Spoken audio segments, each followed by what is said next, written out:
Hello students, welcome to the first topic in Principles of Economics, that is Introduction and Definition of Economics. Let us start with the topic economics.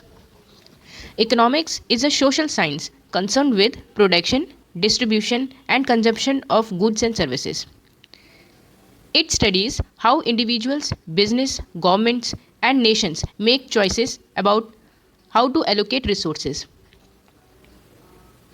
Therefore, economics focuses on the actions of human being based on assumption that human act with rational behavior, seeking the most optimal level of benefit और utility. Economics एक social science है जिसमें हम production के बारे में पढ़ेंगे, distribution के बारे में पढ़ेंगे, consumption of goods and services के बारे में पढ़ेंगे. ये एक ऐसी ब्रांच है जिसमें हम स्टडी करते हैं कि किस तरह इंडिविजुअल, बिजनेस, गवर्नमेंट और कोई भी देश किस तरह अपने रिसोर्सेज को अलग अलग जगह एलोकेट करती है. इकोनॉमिक्स फोकस करती है ह्यूमन बींग्स के एक्शंस के ऊपर और ये एज्यूम करती है कि हर एक ह्यूमन बींग अपने रैशनल बिहेवियर के थ्रू, रैशनल बिहेवियर मतलब अपनी सोच समझ के अकॉर्डिंग हर एक रिसोर्स से optimal level of benefit gain करेगा. The word economics is driven from a Greek word, oix and nemin. Oix means a house and nemin means to manage, which in effect means managing a household with a limited fund. The Greek then applied this term to city and state, which they called polis. तो economics एक Greek word है जो दो word से मिलके बना है, oix and nemin. Oix means a house and nemin means to manage, which in effect meant managing a household using limited fund. ठीक है, तो अपने हाउस होल्ड को मैनेज करना एक लिमिटेड फंड में. उसके बाद ग्रीक ने इस टर्म को अप्लाई किया सिटी एंड स्टेट में, जिसको उन्होंने कहा police. Therefore, it was so since the time of Aristotle, who described economics as household management and stated how it was useful in acquiring, guarding and making proper use of wealth. तो Aristotle के time में हम economics को household management के term में जानते थे, जिसमें फर्दर इन्होंने बताया कि किस तरह ये यूज़फुल है in acquiring, guarding and making proper use of wealth. जो भी वेल्थ हमारे पास है उसको हम किस तरह एक्वायर कर सकते हैं, किस तरह उसको मैनेज कर सकते हैं और किस तरह उस वेल्थ का हम प्रॉपर यूज़ कर सकते हैं. तो एरिस्टोटल ने इकोनॉमिक्स को as a household management define किया. उसके बाद 18th सेंचुरी की शुरुआत में हाउस होल्ड मैनेजमेंट से ये टर्म चेंज होकर पॉलिटिकल इकोनॉमी हो गया. And this name was given by Adam Smith through his famous book an inquiry into nature and causes of wealth of nation. In the beginning of 19th century और in 1890 the term political economy was change to economics. This term was given by Professor Marshall through his famous book Principles of Economics. Short we can understand that beginning में economics को हम house hold management term से जानते थे, जो कि Aristotle ने दिया. उसके बाद 18th सेंचुरी में हाउस होल्ड मैनेजमेंट से ये नेम चेंज होकर पॉलिटिकल इकोनॉमी हो गया और political economy term was given by Adam Smith through his famous book an inquiry into nature and causes of wealth of nation. The word political economy signifies a manner in which a particular society or state organizes its resources for the maximum production of desired goods and services. It carried the name until the close of 19th century. तो ये जो term political economics था, ये term बताता था कि किस तरह कोई भी सोसाइटी या स्टेट अपने रिसोर्सेज को किस तरह ऑर्गेनाइज करे, किस तरह डिस्ट्रीब्यूट करे, ताकि वो डिज़ायर्ड गुड और सर्विसेज का मैक्सिमम प्रोडक्शन कर सके. Then in the beginning of 19th century, that is in 1890, this subject became economics in place of political economics. The term economics was developed by Professor Marshall through his famous book Principles of Economics. ठीक है, उसके बाद ये term political economics से change होके economics बन गया और इस टर्म को डेवलप किया है प्रोफेसर मार्शल में इनकी बुक प्रिंसिपल ऑफ इकोनॉमिक्स में. और अगर हम हिस्ट्री में जाके देखें तो चाणक्य और कौटिल्य ने भी इकोनॉमिक्स और पॉलिटिकल एक्टिविटी दोनों ही टर्म्स को यूज़ किया हुआ है। Next topic is problem of definition.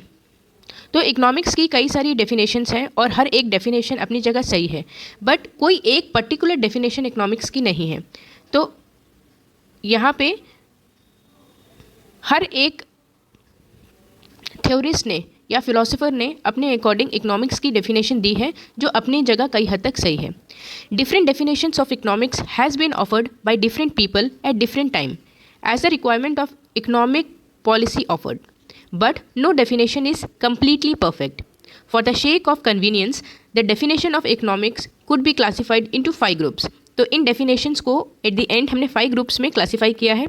First is wealth centered definition, second welfare centered definition, third scarcity centered definition, fourth wantless centered definition, and fifth growth centered definition.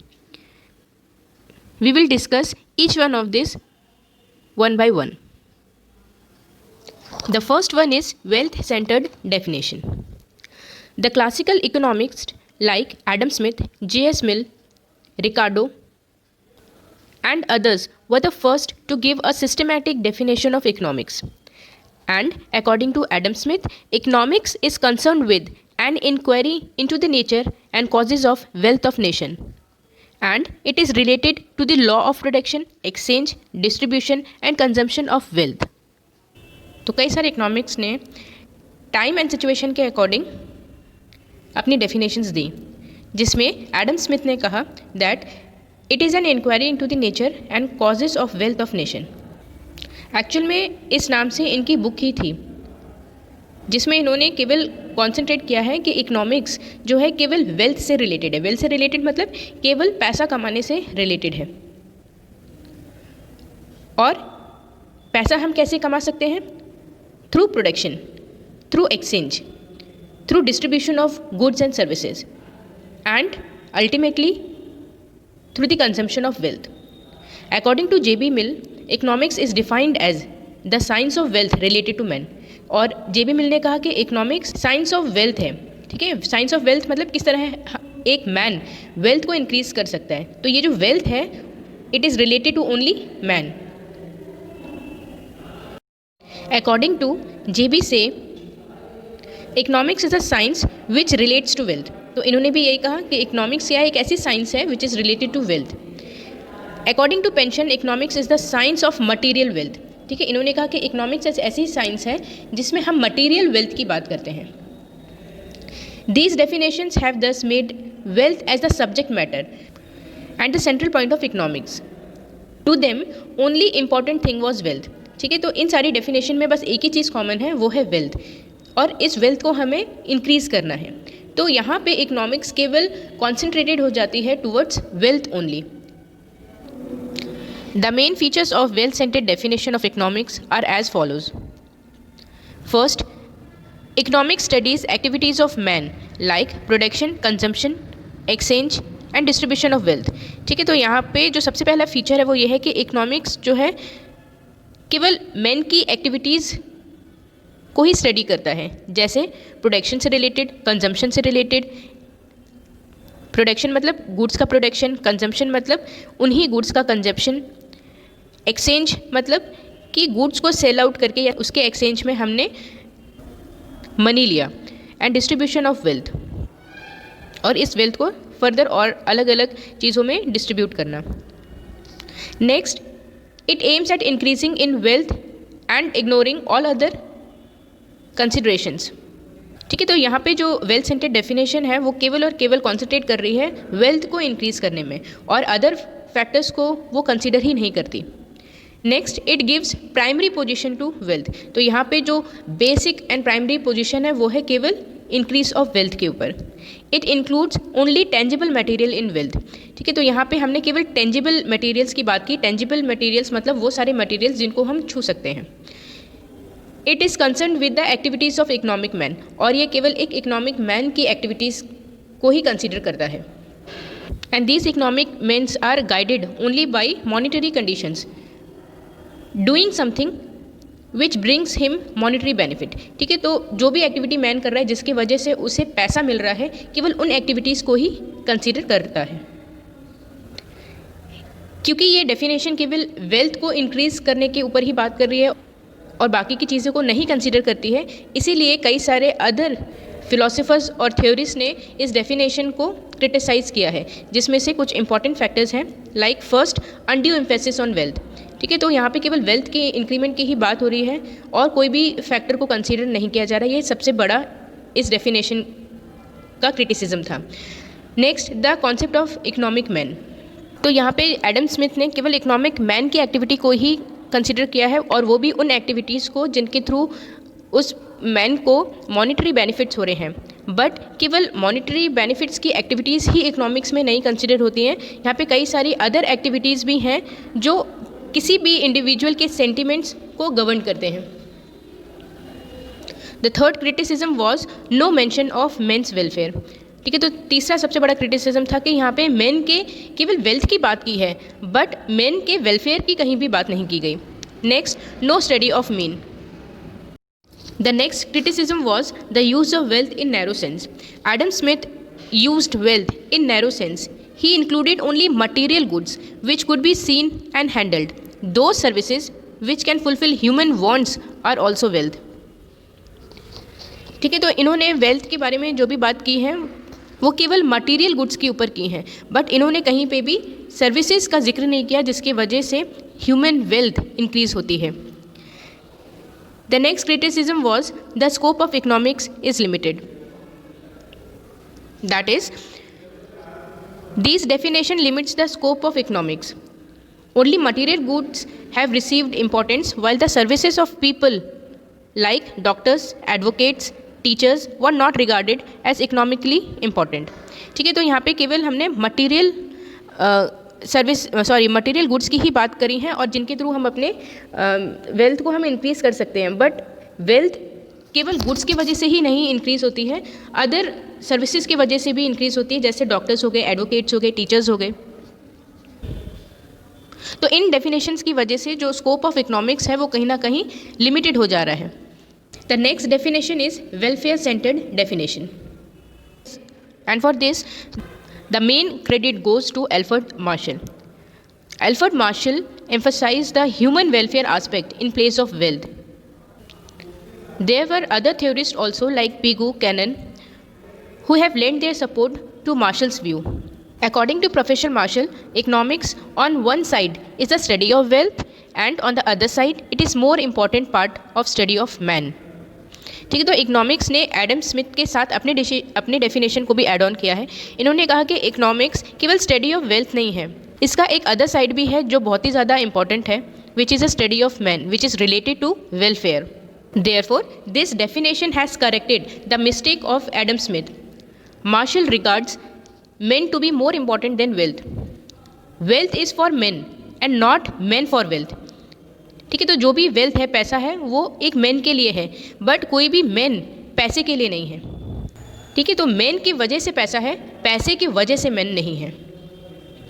The main features of well scented definitions were, first, it focus on man and welfare. ठीक है, तो सबसे पहला इस definition का focus था man as well as their welfare. That is Marshall gave emphasis on man and his welfare. According to him, economics is on one side a study of wealth and on the other side, which is more important side, is a part of study of man. The next feature is study of material welfare. In Marshall's definition, wealth is not considered to be an end in itself, but as a mean to welfare, as a source of the betterment of the human. Further, it does not study the whole human welfare, but only a part of it, that is economic material welfare. According to him, wealth जो है किसी भी चीज़ का and नहीं है कि हमने पैसा कमा लिया और बस सब कुछ सही हो गया, बट ये जो वेल्थ है वो एक मीन है वेलफेयर के टुवर्ड, जिसके थ्रू हम वर्क करते हैं for the betterment of humans. But ये पूरी तरह ह्यूमन वेलफेयर को स्टडी नहीं करता, ये केवल उन इकोनॉमिक एक्टिविटीज़ को कंसिडर करता है जो इकोनॉमिक मटेरियल वेलफेयर से रिलेटेड हैं. The next feature is economics for political economy. By using the broad term economics in place of narrow term political economy, Marshall lifted economics to the realm of a science, divested it of all political influence. In short, the main pillars of Marshall's definition were: first, it studies the economic activities of man, that is, it become a study of human behavior. The next is aim. Activities study may be performed by man as an individual or as a member of some social group, that is, social action, which is related to the aim of a man. The next one is material goods. These activities are closely related with production and consumption of material goods. जो भी economic activity में एक man involve है, वो activity closely connected है goods के production और goods के कंजम्पशन से. The next one is ultimate गोल.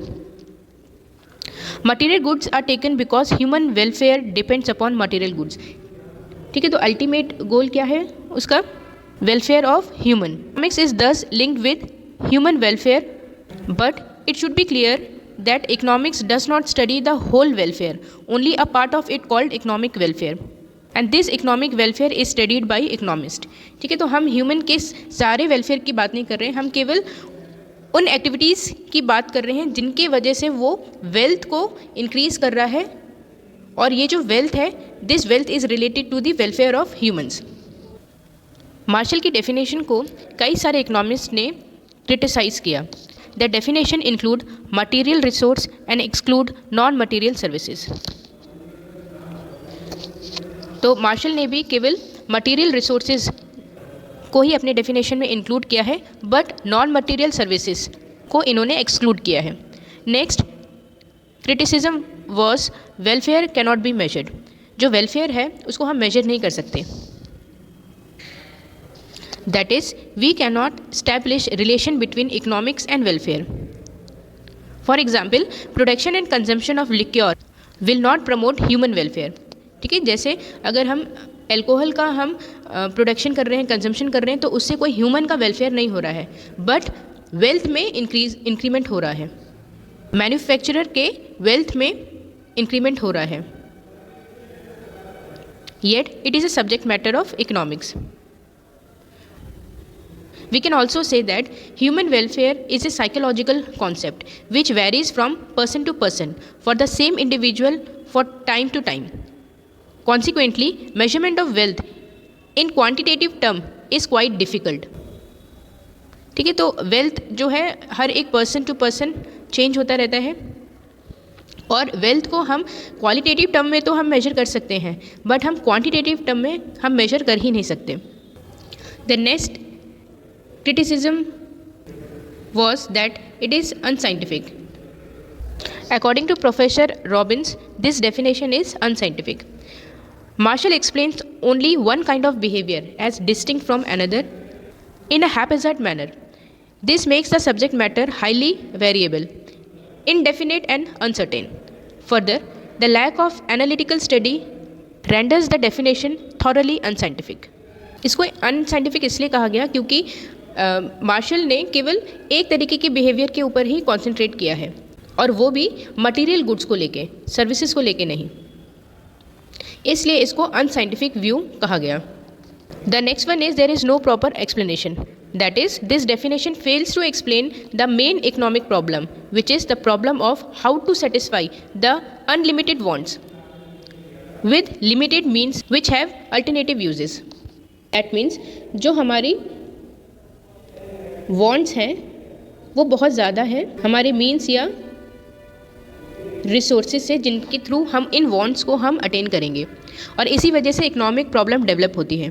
तो वॉन्ट्स हमारी ज़्यादा हैं किससे? हमारे मीन्स से, जिसके थ्रू हम उनको अटेन करेंगे. फॉर एग्जांपल, चॉकलेट बहुत पसंद है मुझे और मैं बहुत सारी चॉकलेट खाना चाहती हूँ, बट मेरे पास चॉकलेट खरीदने के लिए जो मीन है वो केवल 10 रुपीज़ है. तो क्या 10 रुपीज़ से मैं बहुत सारी चॉकलेट ले पाऊँगी? नहीं. ठीक है, तो इसी वजह से जो इकोनॉमिक प्रॉब्लम है वो डेवलप होती है. तो इस चीज़ का कोई भी प्रॉपर एक्सप्लेनेशन मार्शल ने नहीं दिया है. The next criticism was difficulty of separation. Welfare is indivisible. It is not possible to separate material from non-material welfare.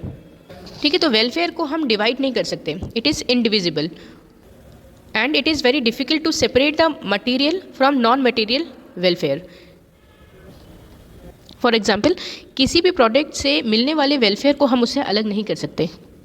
The next topic is scarcity centered definition. In 1931, Robbins of London School of Economics published a book entitled An Essay on the Nature and Significance of Economic Science. It strongly criticized the commonly accepted definition of Marshall and increased the scope of economics. 1931 में Robins, जो कि London school of economics में इन्होंने अपनी एक book publish की थी, जिस बुक का नाम था an essay on the nature and significance of economic science. इस बुक में इन्होंने स्ट्रांगली क्रिटिसाइज़ किया था मार्शल की डेफिनेशन को, और इनकी वजह से स्कोप ऑफ इकोनॉमिक्स इंक्रीज हुआ था. In his book professor Robbins tried to establish a direct nexus between human wants and limited means. ठीक है, इन्होंने ह्यूमन वांट्स और लिमिटेड मीन्स के बारे में इस बुक में बात की थी.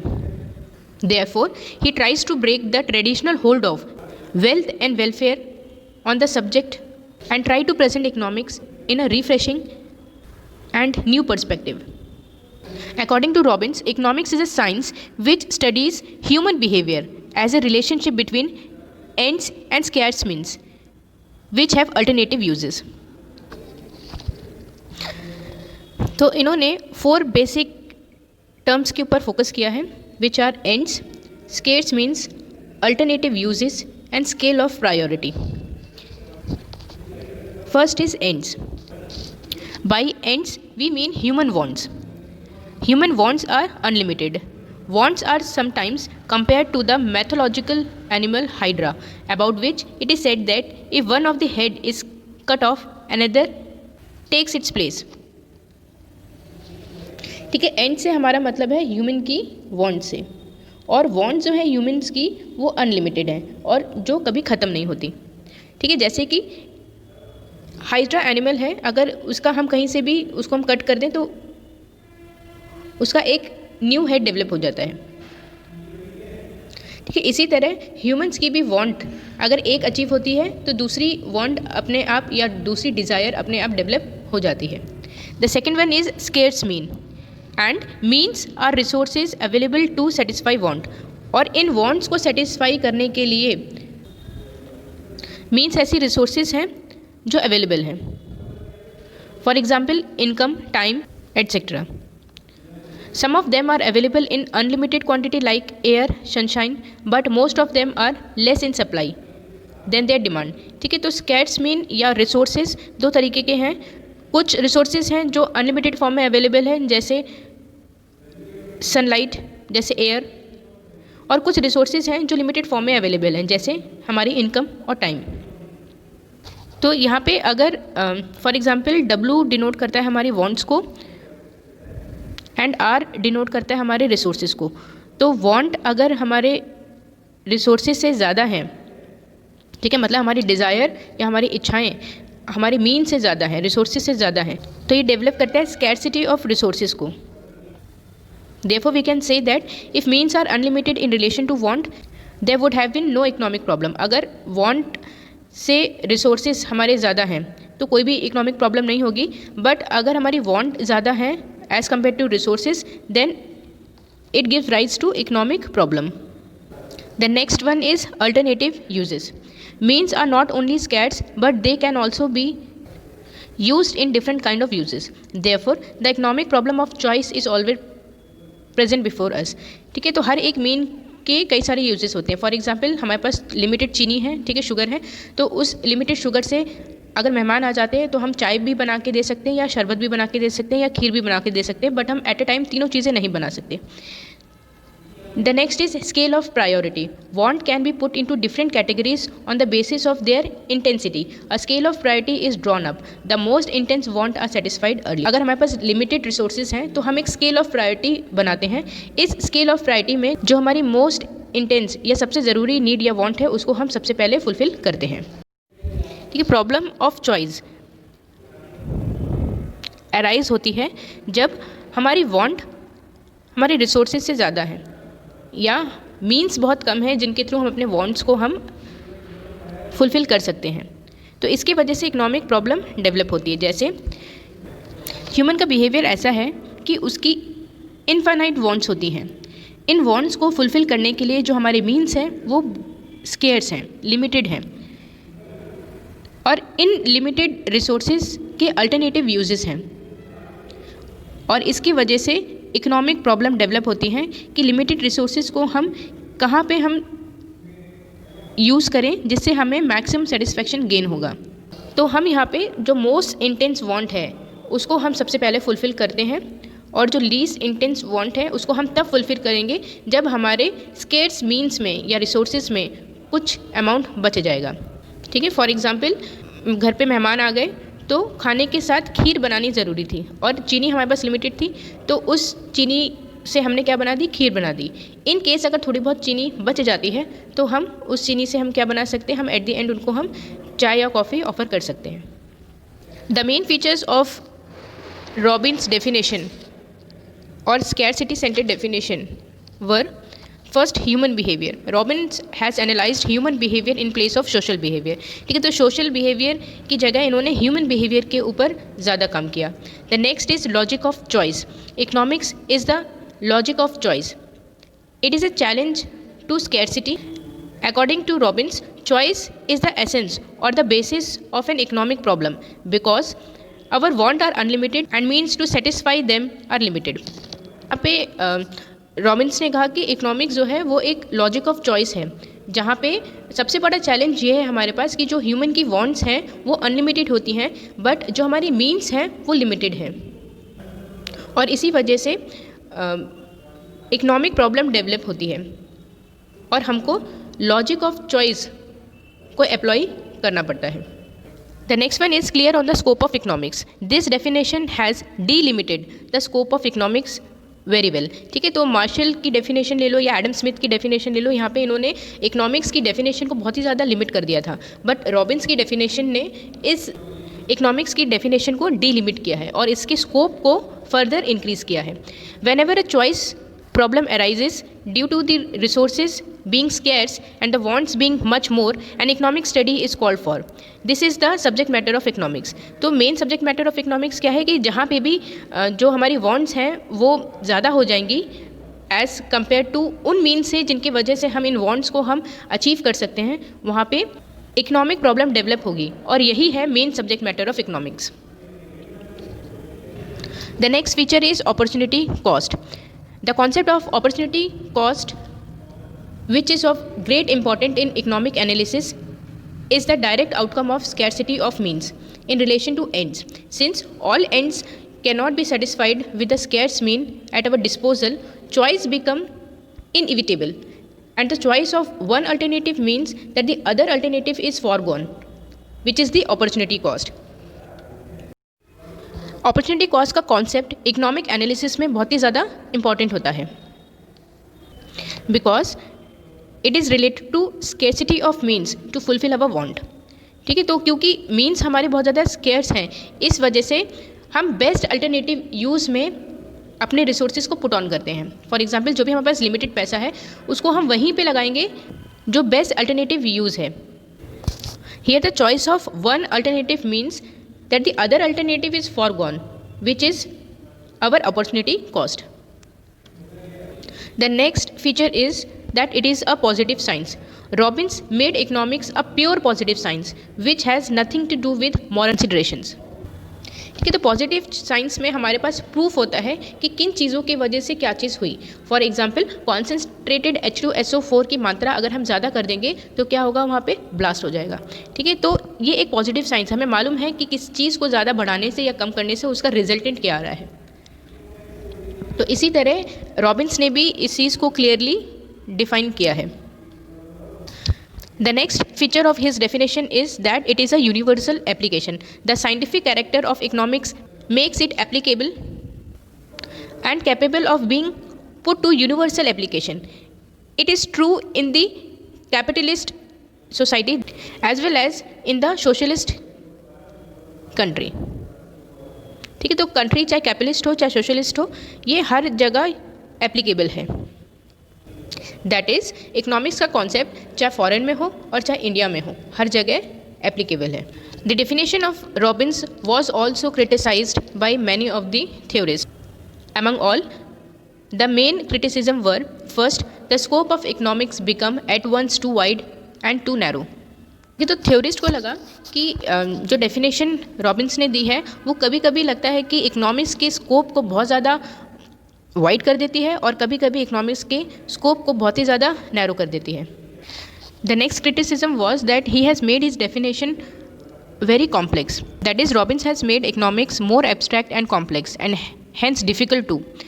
Utility of a subject for the common man lies in its realistic and concrete nature of subject matter. But his definition of economics thus has no benefit for common man. ठीक है, किसी भी subject की utility किसी भी common man के लिए तभी एप्लीकेबल है जब वो रियलिस्टिक हो और कॉन्क्रीट हो।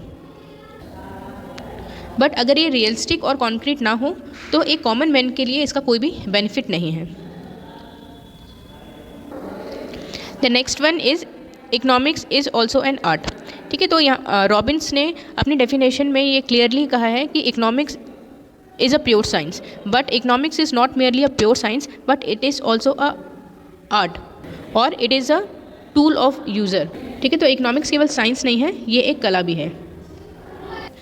The next criticism was lack of human touch. Robbins' definition completely lacks the human touch.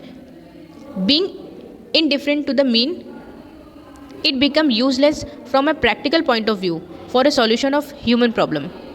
According to this, इनकी definition में कोई भी human touch नहीं था या कोई भी practical viewpoint नहीं था या कोई भी सॉल्यूशन ह्यूमन को इनकी डेफिनेशन से नहीं मिल रहा था। ये केवल जनरेट कर रही थी इकोनॉमिक प्रॉब्लम को और सॉल्यूशन के ऊपर इनका कोई भी कंसंट्रेशन नहीं था। Next, economics is a normative science. ठीक है, तो इकोनॉमिक्स केवल प्योर साइंस नहीं है, ये नॉर्मेटिव साइंस भी है and normative science deals with the term what ought to be. ठीक है, क्या हम और कर सकते हैं, तो ये कोई प्योर साइंस नहीं है। That is economics is fundamentally a normative science, not merely a positive science like chemistry और physics. The next criticism was ignores the problem of plenty. ठीक है, तो इन्होंने केवल प्रॉब्लम ऑफ स्कैर्सिटी की बात की, बट ऐसी कई सारी चीज़ें हैं इकोनॉमिक टर्म्स में जो प्लेंटी भी हैं। फॉर एग्जाम्पल, अगर सप्लाई ऑफ लेबर इंक्रीज़ हो जाती है किसी भी जगह तो वो प्रॉब्लम ऑफ प्लेंटी है। एक एम्प्लॉयर किस तरह इतने सारे लेबर्स को अपने ऑर्गेनाइजेशन में एम्प्लॉयमेंट देगा। The next category of economic definition is wantless centred definition. According to professor J.K. Mehta, economics is a science that studies human behavior as a mean to the end of wantless। ठीक है, इसमें कहा गया कि अगर हम अपनी इच्छाओं को ही ना बढ़ने दें, अपनी इच्छाओं को ही कम कर ले तो इकोनॉमिक प्रॉब्लम कभी भी वहाँ पे आएगी ही नहीं।